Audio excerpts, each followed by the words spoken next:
نحمده ونصلي ونسلم على رسوله الكريم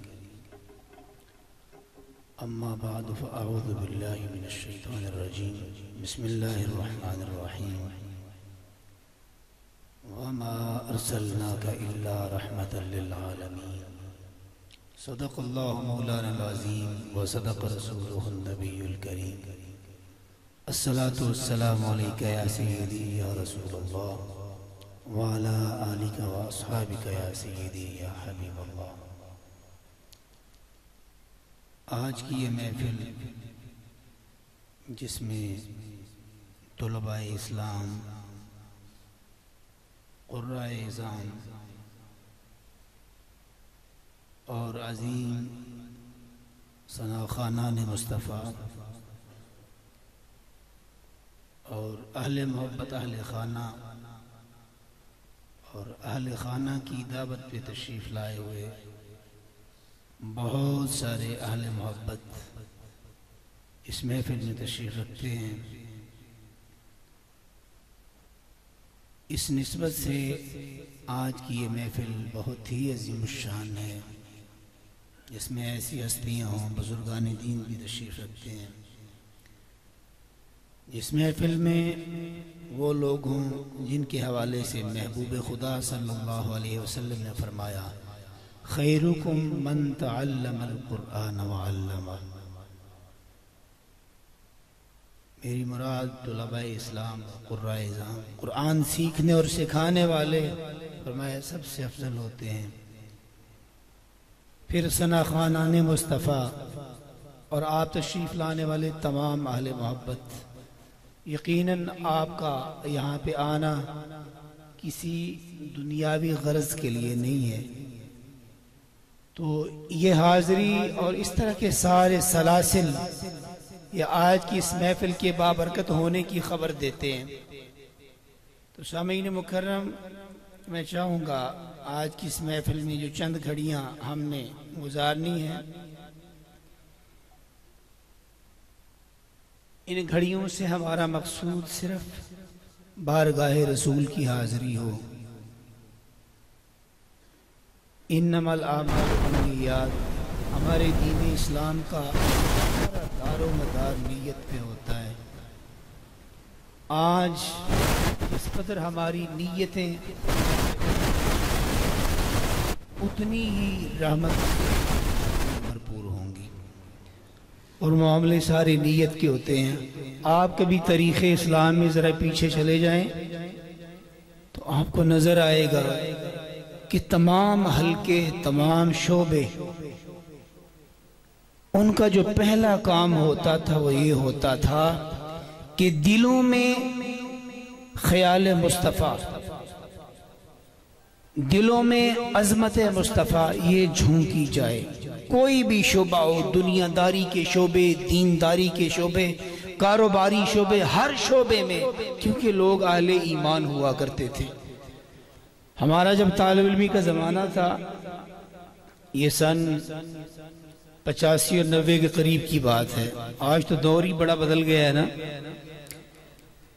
اس وقت سادہ زمانے تھے، ہم نے استادوں کو دیکھا قرآن پڑھانے والے اپنے طلباء کے ذہنوں میں، دلوں میں خیال مصطفیٰ اور یاد مصطفیٰ ڈالتے تھے۔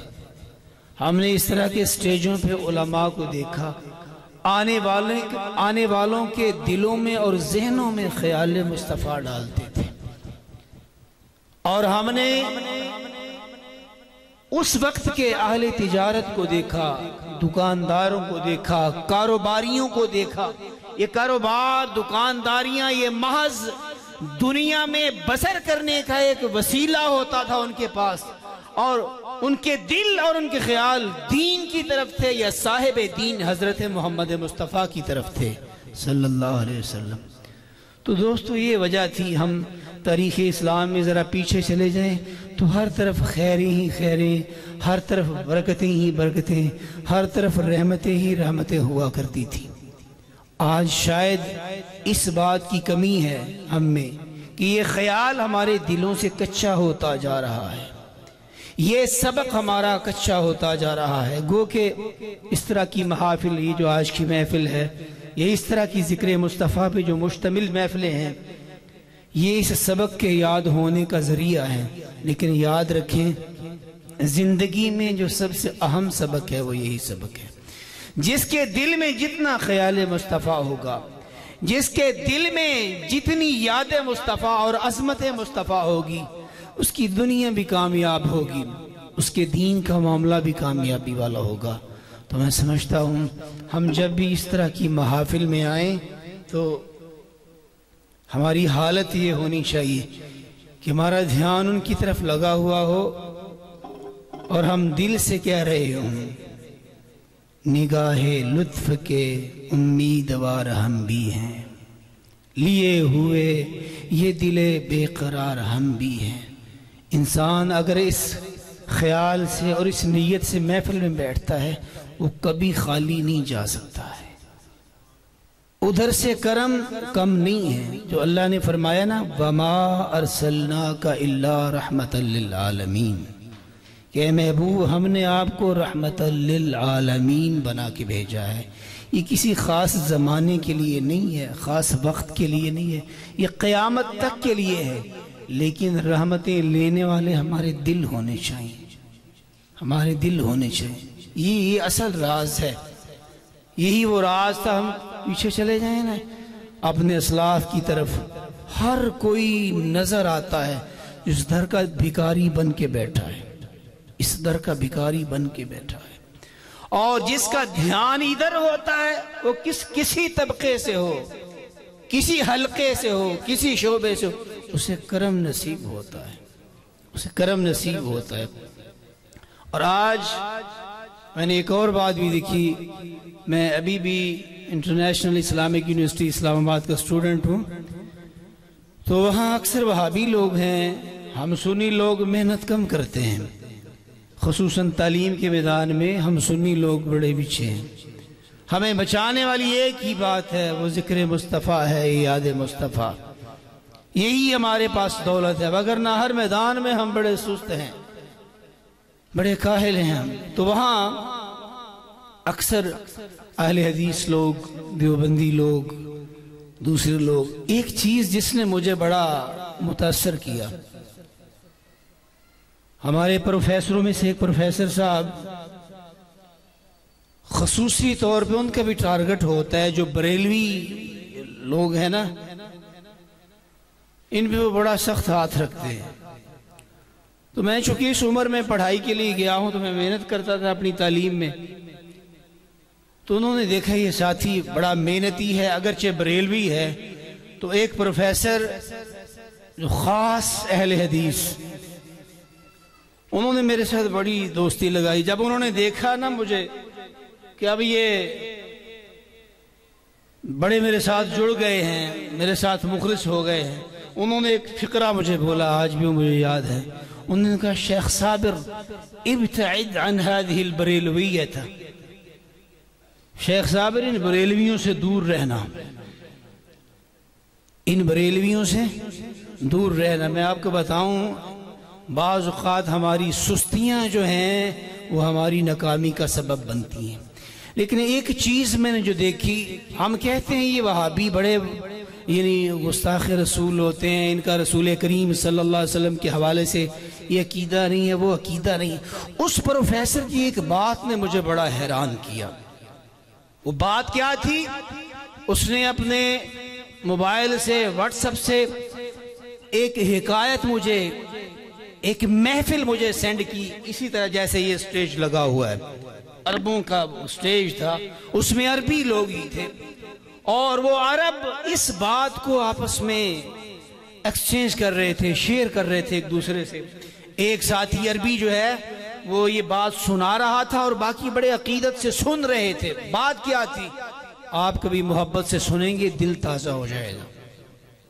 بات یہ تھی کہ وہ عربی جو ہے وہ حکایت سنا رہا تھا کہ ایک آدمی جو تاجر تھا، تجارت میں پیچھے رہتا گیا، کاروبار ماند پڑ گیا، اس سے بھی ادھار لیا، اس سے بھی ادھار لیا، اس سے بھی ادھار لیا، بڑا مقروض ہو گیا، اور اس کا قرض 500 درہم تک پہنچ گیا۔ اس وقت دراہم و دنانیر کی قلت ہوتی تھی، یہ 500 درہم بڑی رقم تھی اس وقت، 500 درہم تک اس کا قرض پہنچ گیا۔ اب لینے والے اس کے گھر پہ آتے تھے، دروازے پہ آتے تھے۔ بندہ و مخلص تھا، بندہ مومن تھا۔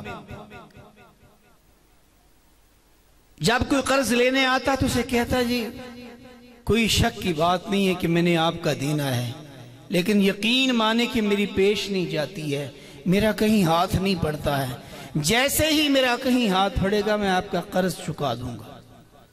دن گزرتے گئے، ایک اور تاجر ساتھی تھا، تنگ آ کے اس سے اکٹھا 500 درہم ادھار لے لیا، اپنے تمام قرض خواہوں کی قرض چکا دیے، اور اس کے ساتھ وعدہ کر لیا کہ فلاں وعدے پہ میں تمہاری رقم واپس لوٹا دوں گا۔ نیت کی کہ محنت کرتا ہوں کام میں، اللہ تعالیٰ ہاتھ پکڑے گا، حالات بدل جائیں گے، لیکن خدا کی کرنی وہ وعدہ آ گیا، اس کے حالات نہیں بدلے۔ اب وہ تاجر ساتھی آ گیا، بھئی آپ کا وعدہ آ گیا ہے، میرے پیسے واپس لوٹائیں۔ تو اس نے صدق نیت سے اس کی منت سماجت کی کہ تھوڑا سا اور وقفہ دو، تھوڑی سی مہلت اور دو۔ اس نے اور مہلت دے دی۔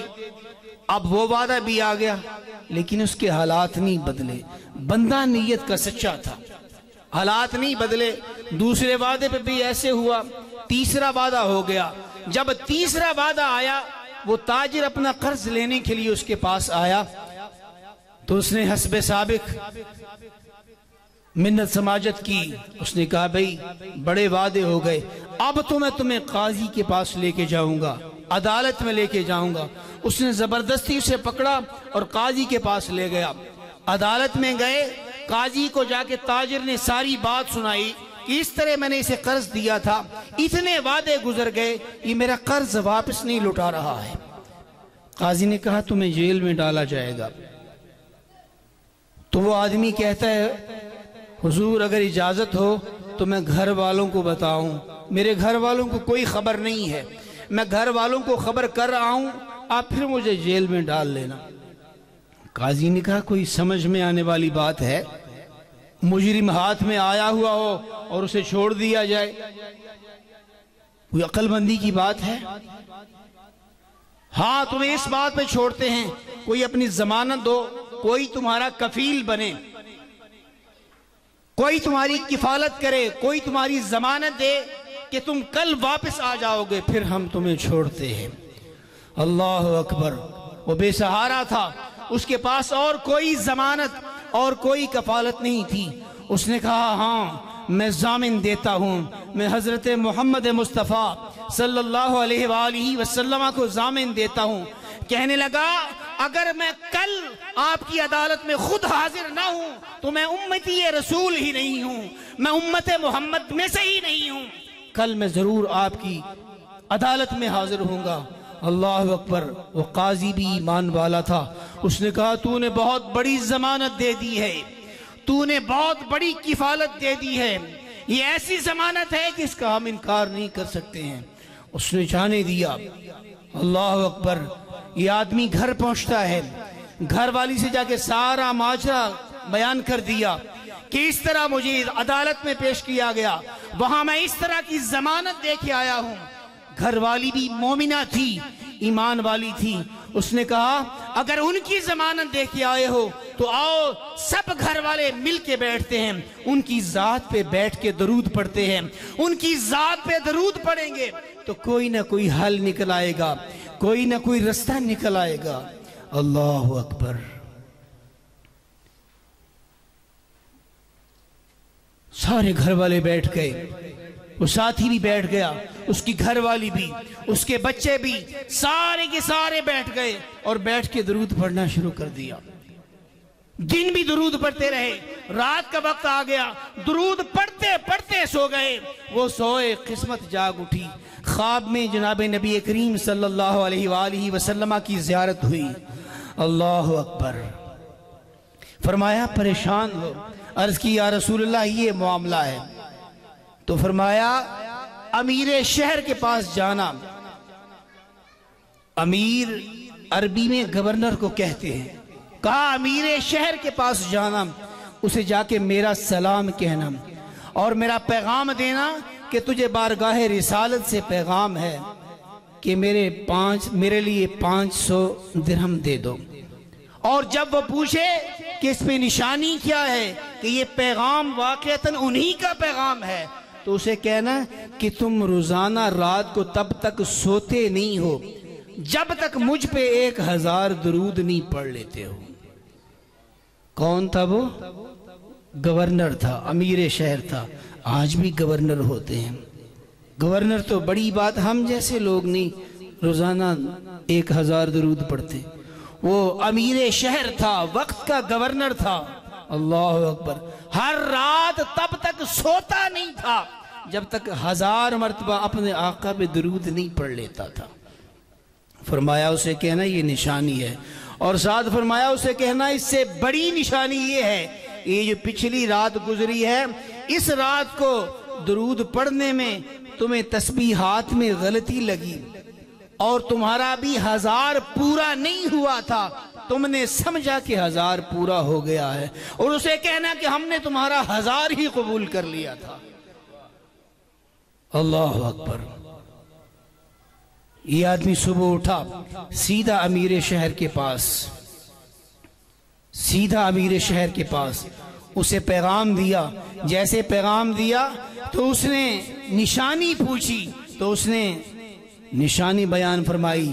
جیسے بیان فرمائی امیر شہر کی آنکھوں سے آنسوں کی جھڑی لگ گئی اور کہنے لگے صدق اللہ ورسولہ، اللہ اور اس کے رسول نے سچ فرمایا ہے.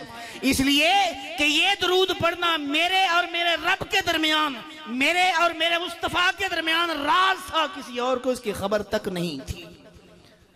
اور اس نے پھر جب غور کی اپنی گزشتہ رات کی تسبیحات پہ تو اسے پتا چلا کہ ہاں واقعتاً میری تسبیحات ابھی پوری نہیں ہوئی تھی. المختصر، اس امیر شہر نے اس آدمی کا اکرام کیا، مہمان نوازی کی. جب یہ جانے لگا تو اس کو 500 درہم پیش کیے اور ساتھ نکلتے ہوئے 500 درہم اور پیش کیے. کہا پہلے 500 یہ تو حکم تھا اور یہ دوسرے 500 یہ تیری تکریم کے لیے ہے کہ تو مہمان رسول ہے. اللہ اکبر. اب عدالت کی حاضری کا وقت بھی ہو چکا تھا.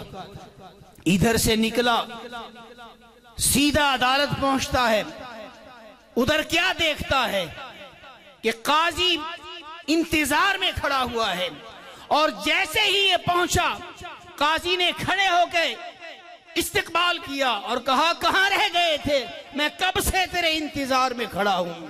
اللہ اکبر.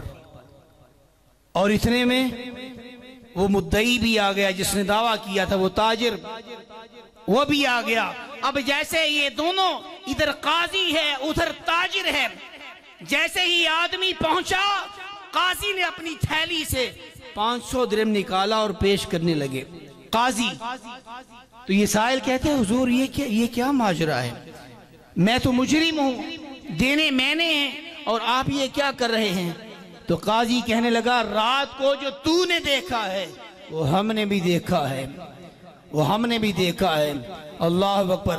قاضی کہنے لگا ہمیں پیغام مصطفیٰ ہے کہ اے قاضی میرے اس غلام کی طرف سے تم قرض ادا کر دو، تم اس کا قرض ادا کرو گے تمہارے دین و دنیا کے قرض ادا کر دیے جائیں گے.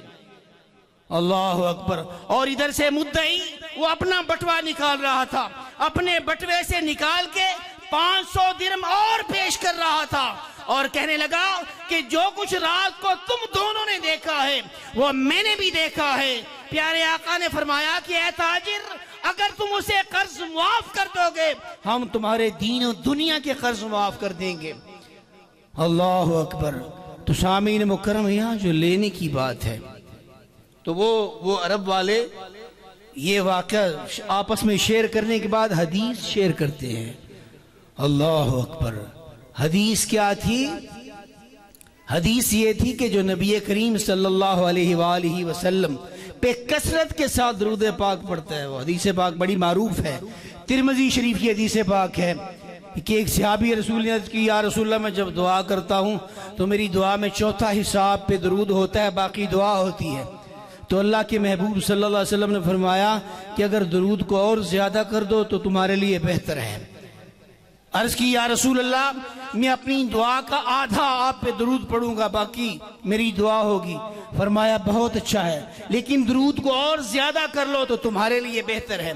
اس نے عرض کی یا رسول اللہ 3 حصے آپ پر میری دعا درود ہوگی اور 1 حصہ میری دعا ہوگی۔ تو آپ نے فرمایا کہ بہت اچھا، درود کو اور زیادہ کر لو تو تمہارے لیے بہتر ہے۔ تو صحابی رسول نے عرض کی یا رسول اللہ میری ساری دعا ہی آپ پر درود ہوگی۔ اللہ اکبر۔ جب اس صحابی نے یوں عرض کی تو آقا نے فرمایا اذن، جب تو ایسا کرے گا تخفا ہمک، تیرے غم دور کر دیے جائیں گے، وتغفر ذنبک، تیرے گناہ معاف کر دیے جائیں گے، وتقضى دینک، تیرے قرض ادا کر دیے جائیں گے، تیرے قرض ادا کر دیے جائیں گے۔ اللہ اکبر۔ اب یہاں جو لینے کی بات ہے، لینے کی بات ہے وہ یہ، جب وہ آدمی پھنسا تھا اس کا دھیان کدھر گیا تھا؟ قاضی نے کہا تھا تیرے پاس کفالت ہے، تیرے پاس ضمانت ہے۔ آج ہم بھی پھنستے ہیں، کبھی ہم روڈ پہ روک لیے جاتے ہیں، کبھی ہمارے ساتھ بھی عدالتوں کے محکموں کے معاملے پیش آتے ہیں، ہماری نظریں اس وقت کدھر جاتی ہیں؟ لینے کی بات یہ ہے، دل اور نیت جو ابھی میں عرض کر رہا تھا کہ ہمارے دلوں میں خیال مصطفیٰ ہونا چاہیے، ہمارے دلوں میں یاد مصطفیٰ ہونی چاہیے۔ دوستو یہ بات سچی تب ہوگی جب ہمیں کانٹا چبھے ہمارا دھیان ادھر جائے، جب ہمیں کوئی مشکل پڑے ہمارا دھیان ادھر جائے۔ ہم تو اتنا الجھاؤ میں چلے جاتے ہیں، ہمارے خیال ادھر نہیں جاتے ہیں۔ ہمیں کوئی روک لیتا ہے تو ہمارا دھیان امیر شہر کی طرف جاتا ہے، اپنے سیاسی افسر کی طرف جاتا ہے، اپنے خاندان کے کسی بڑے کی طرف جاتا ہے۔ اصل میں جو یاد رکھنے کی بات ہے، ہم خاندان مسلم ہیں اور ہمارے خاندانی سب سے بڑے حضرت محمد مصطفیٰ ہیں، یا علی شیر خدا ہیں۔ تو آج کمی صرف اس بات کی ہے کہ ہم زبان سے کہتے ہیں کہ ہمارے بڑے حضرت محمد مصطفیٰ ہیں، ہمارے بڑے حضرت علی شیر خدا ہیں، لیکن ہمارے حالات و واقعات یہ اس بات پہ گواہی نہیں دیتے ہیں کہ ہم اپنے دعوے میں سچے ہیں۔ تو دوستو یہ محافل ہمیں یہ درس دیتی ہیں، کبھی ہم اپنا سہارا انہیں بنا لیں، پھنس جائیں تو نکلنے کا رستہ انہیں بنا لیں، تو انشاءاللہ تعالی وہ آج بھی وَمَا أَرْسَلْنَاكَ إِلَّا رَحْمَةً لِلْعَالَمِينَ، وہ آج بھی رحمت للعالمین ہیں اور ہمارے لیے ہی رحمت للعالمین ہیں۔ آج اگر کمی آئی ہے تو ہماری طرف سے آئی ہے، ادھر سے کوئی کمی نہیں ہے۔ پچھلے بادشاہوں نے یہی رستہ بنا، آج بھی آپ زمانے گزر گئے، سلطان محمود غزنوی کا نام سنتے ہیں نا؟ اللہ اکبر، یہ نام کیوں زندہ ہیں؟ اور بھی بڑے سلطان آئے ہیں ان کے نام و نشان مٹ گئے ہیں، کوئی پوچھتا بھی نہیں ہے، کوئی نام بھی نہیں لیتا ہے، ان کے نام کیوں زندہ ہیں؟ یہ ایمان والے لوگ تھے۔ ایک چھوٹی سی بات سنا کے میں اپنی گفتگو کو ختم کرتا ہوں۔ صاحب تفسیر روح البیان نے ایک واقعہ لکھا ہے، سلطان محمود غزنوی کا دربار لگا ہوا تھا، ایک آدمی آتا ہے، آگے کہتا ہے زمانے گزر گئے، دل میں بڑی تڑپ تھی کہ زیارت رسول نصیب ہو، اللہ کے محبوب کا دیدار ہو، خواب میں ان کا جلوہ جہاں آرا نظر آئے، دل میں بڑی تڑپ تھی۔ ایک دن کیا ہوا؟ ایسے ہی ہوا، وہ سویا، خواب میں زیارت رسول نصیب ہوئی، بڑا پریشان حال تھا، دیوانہ تو تھا ہی، عاشق تو تھا ہی، لیکن حالات زمانہ کا ستایا ہوا بھی تھا۔ خواب میں زیارت ہوئی، اللہ اکبر، جب آقا نظر آئے سارے دکھ کھول دیے۔ ایک بات عرض کی یا رسول اللہ صلی اللہ علیہ وسلم، میں 1000 درہم کا مقروض ہوں، ڈر لگتا ہے کہیں حالت قرض میں مر ہی نہ جاؤں اور یہ قرض میری گردن پہ رہے اور دوستو اسلام میں جو سب سے سخت چیز ہے نا وہ قرض ہے۔ قرض، انسان مقروض مر جائے سارے گناہ اللہ کرم سے معاف فرما دیتا ہے، لیکن جب تک قرض والا معاف نہ کرے یہ قرض والا معاملہ معاف نہیں ہوتا ہے۔ تو اس نے عرض کی یا رسول اللہ میری گردن پہ قرض ہے۔ فرمایا صبح کو محمود غزنوی کے دربار میں جانا، اسے میرا کہنا وہ تیرا قرض ادا کر دے گا۔ عرض کی یا رسول اللہ بادشاہوں کے درباروں میں کہاں کوئی مانتا ہے کہ آنے والا جو آ رہا ہے یہ سچا ہے، میری بات پہ وہ کب یقین کریں گے؟ فرمایا جب وہ یقین نہ کرے نا تو کہنا سلطان تم رات کے پہلے پہر میں 30,000 مرتبہ درود پڑھتے ہو اپنے آقا پہ، اور پھر تم رات کے پچھلے پہر میں اٹھتے ہو 30,000 پھر تم درود پڑھتے ہو اپنے آقا پہ، اسے یہ بتانا۔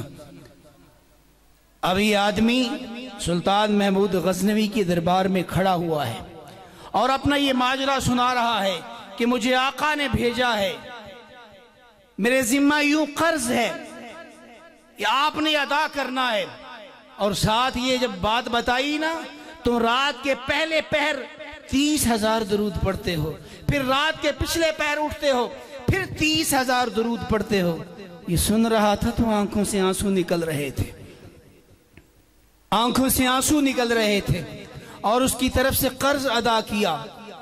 اب اراکین سلطنت پریشان تھے، حاشیہ نشین جو پاس بیٹھنے والے تھے وہ بڑے حیران تھے کہ آنے والے آدمی نے ایسی بات کی ہے جو ناممکن سی نظر آتی ہے۔ بادشاہ نے انکار بھی نہیں کیا، ہم بادشاہ کے ساتھ ہوتے ہیں، نہ ہم نے کبھی رات کو پہلے پہر بادشاہ کو اتنا درود پڑھتے دیکھا ہے، ہم خدمت میں ہوتے ہیں، نہ ہم نے پچھلے پہر رات کو کبھی اتنا درود پڑھتے دیکھا ہے، یہ بات کیا ہے؟ بادشاہ نے انکار نہیں کیا ہے۔ اللہ اکبر۔ آدمی کے جانے کے بعد ایک خاص جو حاشیہ نشین تھا، خاص غلام تھا، اس نے بادشاہ سے پوچھ ہی لیا، کہتا ہے بادشاہ سلامت، اس نے بات کی ہے، بات سمجھ میں آنے والی نہیں ہے، بات کو عقل قبول نہیں کرتی ہے، اور ہم بھی آپ کے ساتھ ہوتے ہیں، آپ کو ایسے کرتے نہیں دیکھا ہے۔ اللہ اکبر۔ آپ نے انکار بھی نہیں کیا ہے۔ تو بادشاہ نے کہا کہ اصل میں اس کے آنے سے کئی مسئلے حل ہوئے ہیں۔ بادشاہ نے کہا اصل میں بات یہ ہے کہ ایک درود پاک ہے جس کے بارے میں علماء حق نے فرمایا ہے کہ جو بندہ اس درود کو ایک بار پڑھتا ہے اسے 10,000 درود پاک پڑھنے کا اجر ملتا ہے، وہ ایسے جیسے اس نے 10,000 بار درود پڑھا۔ تو فرمایا میں اس درود پاک کو 3 بار رات کے پہلے پہر میں پڑھتا ہوں، اور رات کے پچھلے پہر اٹھ کے 3 بار اسے پھر پڑھ لیتا ہوں۔ اب بتائیں 3 بار رات کے پہلے پہر میں پڑھا تو کتنا ہو گیا؟ 30,000۔ 3 بار پچھلے پہر پڑھا تو کتنا ہو گیا؟ 30,000۔ اور بادشاہ نے کہا میں رو اس لیے رہا ہوں کہ ہم نے علماء حق سے جو سنا ہے اس کی تصدیق بارگاہ نبوت سے ہو گئی ہے، بارگاہ نبوت سے ہو گئی۔ آقا نے فرمایا سلطان تم رات کے پہلے پہر میں مجھ پہ 30,000 مرتبہ درود پڑھتے ہو، اور رات کے پچھلے پہر میں بھی 30,000 درود پڑھتے ہو۔ دوستو اصل میں یہ جو ساری بات سنائی ہے اور پچھلی بات سنائی ہے، اس کے سنانے کا مقصد یہ ہے کہ پچھلے لوگ تاجر تھا وہ بھی نبی کی یاد والا، غریب تھا وہ بھی نبی کی یاد والا، امیر شہر تھا وہ بھی نبی کی یاد والا، محکمے کا قاضی تھا وہ بھی نبی کی یاد والا، اس معاشرے کے اس زمانے کے سارے لوگ، ہر شعبے کے لوگ، ہر طبقے کے لوگ نبی کی یاد والے تھے۔ دوستو آج ہم سے نقصان یہ ہوا ہے، آج ہمارے شعبے یاد مصطفیٰ سے خالی ہو گئے، آج ہمارے طبقے یاد مصطفیٰ سے خالی ہو گئے، آج معاشرے کا ہر فرد یاد مصطفیٰ سے خالی ہو گیا ہے۔ آج ضرورت اس بات کی ہے کہ سینوں میں یاد مصطفیٰ کو جاگزین کیا جائے۔ اللہ رب العزت کی بارگاہ میں دعا ہے کہ اللہ کریم اس محفل کی برکت سے ہم سب کو اپنے پیارے محبوب حضرت محمد مصطفیٰ صلی اللہ علیہ وآلہ وسلم کا فیض نصیب فرمائے، آپ کی آل پاک کی محبت نصیب فرمائے، اہل بیت پاک سے دلی عقیدت نصیب فرمائے۔ وما علیہ الا البلاغ۔